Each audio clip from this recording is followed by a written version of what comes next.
মঙ্গলবার ভর সন্ধ্যায় ইসলামপুরে ঘটে গেল মর্মান্তিক পথ দুর্ঘটনা। ট্রাকের নিচে পড়ে গেলেন এক সাইকেল আরোহী। দুর্ঘটনাকে ঘিরে চাঞ্চল্য ছড়ালো ইসলামপুর থানার সেনপাড়া এলাকায়। মনোবীক্ষণ পলিক্লিনিক, চিকিৎসার জগতে এক দশক। এখন এখানে সব বিষয়ে ডাক্তারবাবু একসাথে তলায়। ফোন করুন 7477799515 এই নম্বরে। ট্রাক পিষে দিল সাইকেল আরোহীকে। মঙ্গলবার সন্ধ্যায় দুর্ঘটনায় চাঞ্চল্য ছড়ালো ইসলামপুর থানার সেনপাড়া এলাকায়।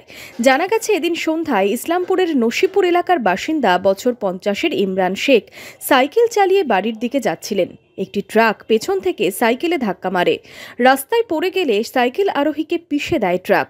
ঘটনাস্থলেই প্রাণ হারান সাইকেল আরোহী। গাড়িটা এদিক থেকে ওদিক দিয়ে ছিল। আচ্ছা, আর ভদ্রলোক আসছিলেন। এবার আমি ভাবছি বেরিয়ে গেছি, তারপর গাড়িটা আটকে গেল। তারপর দেখছি রক্তাক্ত অবস্থায় লুটিয়ে পড়েছে, মাথা কিছু নাই, বডি কেন।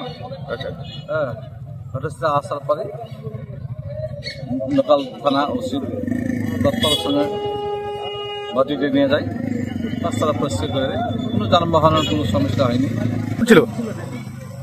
ওভারলোড ছিল।